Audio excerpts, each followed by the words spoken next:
Olá pessoal, seja bem-vindo a mais uma videoaula. Eu sou o professor Hermes e nós estamos aí na semana 3 do seu PET volume 7. Pessoal, para responder a atividade da semana 3 do seu PET volume 7, nós vamos ter que entender problemas envolvendo áreas. Só que para isso nós vamos conhecer as áreas de figuras planas. Nós temos aí a área de um triângulo, a área de um trapézio, a área de um quadrado, de um retângulo, de um círculo, de um losango e também do paralelogramo. Então acompanhe comigo aí tudo sobre área de figuras planas e também de transformação de uma unidade de medida de área para outra. Veja na tela. Nós vamos ver hoje um pouquinho sobre medidas de áreas em figuras planas, ok? E nós podemos perceber, pessoal, que as figuras planas nós temos aí o quadrado, o retângulo, o triângulo, o paralelogramo, o trapézio, o círculo e também o losango.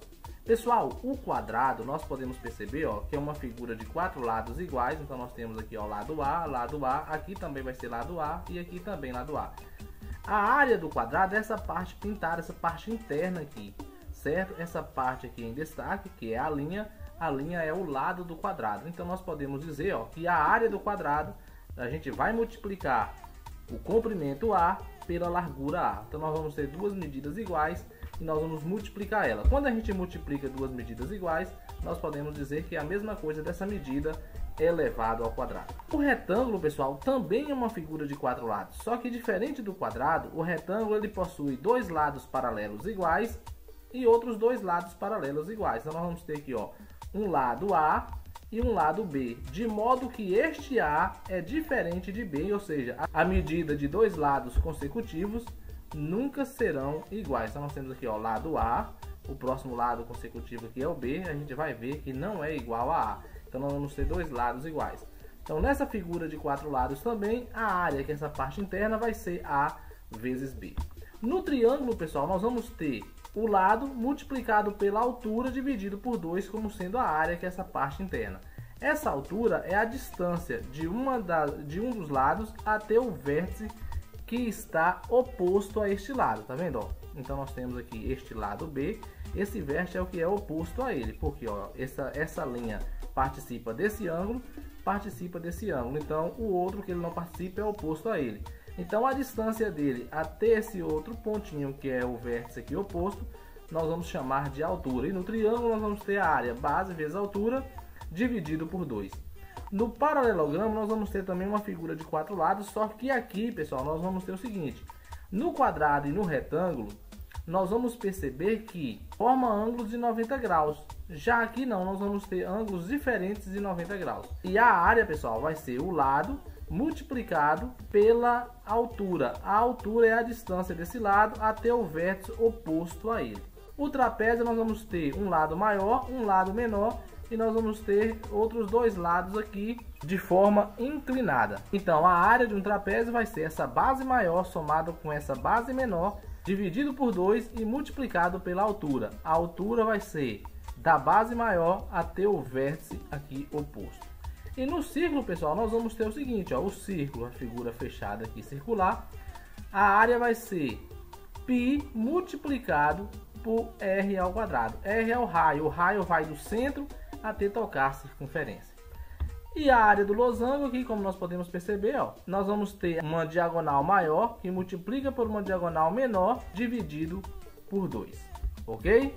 Vamos no exemplo aqui, ó. Eu tenho aqui um retângulo e quero saber qual é a área desse retângulo. Então a área é essa parte de azul. Nós temos que o lado maior mede 12 e o lado menor mede 8. Então nós vamos multiplicar para fazer a área, que vai ser 12 centímetros vezes 8 centímetros.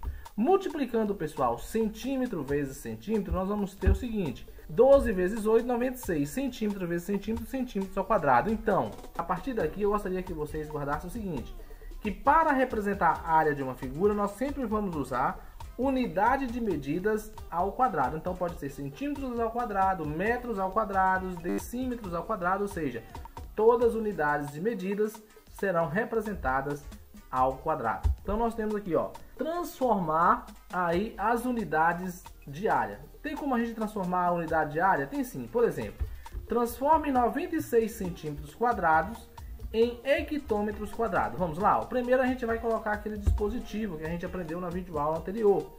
Quilômetro ao quadrado, hectômetro ao quadrado, decâmetro ao quadrado, metro ao quadrado, decímetro ao quadrado, centímetros ao quadrado e milímetros ao quadrado. Eu falei na outra videoaula anterior que para a gente lembrar desse dispositivo, basta a gente fazer o seguinte: a gente colocar aqui, ó, quero hambúrguer do McDonald's, comer muito.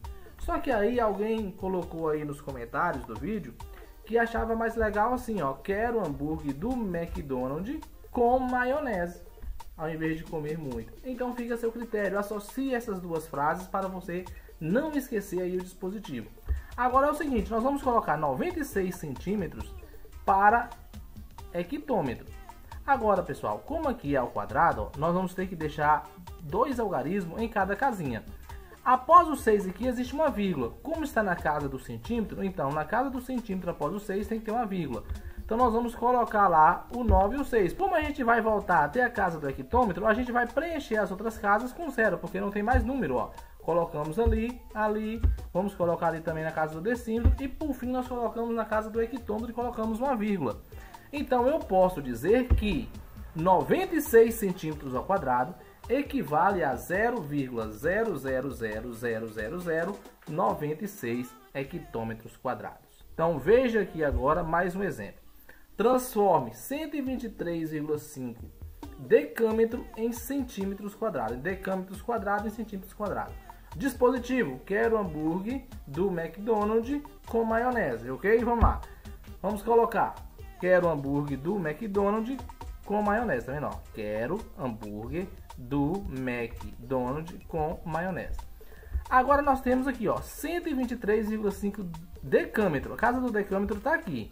A vírgula está após o 3. Então após o 3 tem que ficar embaixo de decâmetro. Como aqui é duas casas, nós vamos colocar o 3 e o que vem antes dele, que é o 2. Então vamos colocar, ó, 3 e 2 com a vírgula. O que vem antes do 2 é 1. A gente vai colocar aqui, ó, 1. Agora, por que eu coloquei esse 0? Porque tem que ficar 2 algarismos aqui em cada casa. Então, nós colocamos o 1 aqui e vamos colocar mais um 0 aqui, ok? Pronto. Após o 3, ó, tem o 5. Nós vamos colocar o 5 na casinha da frente. E vamos completar com 0, porque tem que ficar com 2 algarismos em cada casa. E nós vamos fazer aí agora até a casa do centímetro. A casa do decímetro não tem nada, 0, 0. A casa do centímetro, 0, 0 e põe a vírgula. Colocando a vírgula aqui, a gente vai tirar a vírgula daqui. Então, vamos tirar essa vírgula, ó. Vai ficar assim, 0, 1, 2, 3, 5, 0, 0, 0, 0, 0, vírgula. Como não precisa aparecer esta vírgula aqui, eu posso dizer, pessoal, que 123,5 decâmetro ao quadrado é igual a 123.500.000 centímetros quadrados. Agora que você já aprendeu tudo sobre área e também como transformar uma unidade de área para outra, nós vamos aprender operações envolvendo aí unidades de área. Pessoal, para resolver operações com unidades de áreas, nós devemos deixar tudo na mesma unidade de medida. Por exemplo, nós temos ali, ó, será colocado piso nessa sala de evento. Cada caixa de piso vem com 4 metros quadrados. Quantas caixas serão necessárias? Aqui será o nosso piso. Tem 16 metros de comprimento e 4 de largura. Pessoal, qual é a metragem quadrada desta figura, ou seja, desta sala? Observe comigo que isso daqui é o que? Isso daqui é um retângulo. E a área de um retângulo, nós aprendemos lá que é comprimento vezes quanto? Vezes altura.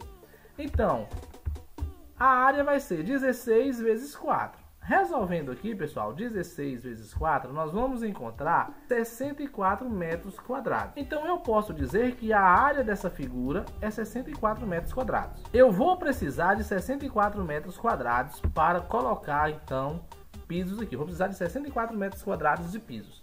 Agora, veja, cada caixa de pisos vem com 4 metros quadrados. Então, o que eu vou fazer para saber quantas caixas eu vou precisar? Eu vou dividir, ó, vou pegar...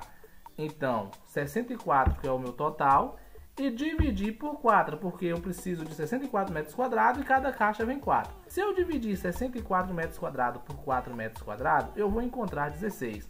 Mas eu quero que vocês observem, ó, 64 metros quadrados dividido por 4 metros quadrados. Está na mesma unidade de medida.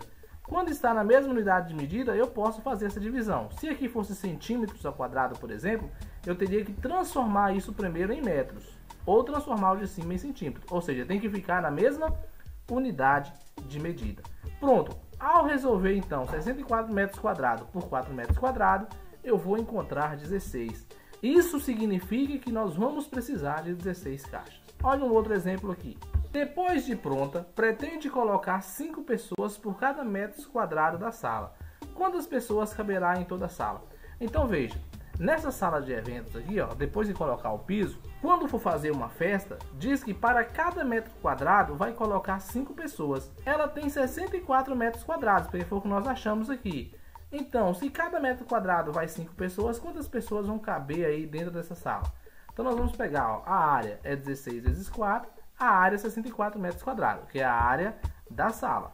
Para cada metro quadrado eu vou colocar então 5 pessoas, então dessa vez eu vou multiplicar. Por que eu vou multiplicar? Porque para cada metro desse quadrado vai ser colocado 5 pessoas, então basta fazer, ó, 64 vezes 5. Ao resolver 64 vezes 5, nós vamos achar um total de 320. Então vai caber nessa sala de eventos 320 pessoas. Bem, pessoal, uma outra coisa que vocês vão precisar aprender aí para responder a atividade da semana 4 é então a condição de existência para a formação de um triângulo. Então a condição de existência de um triângulo é um conjunto de relações entre as medidas de seus lados que possibilita decidir se, com as medidas propostas, é possível construí-lo.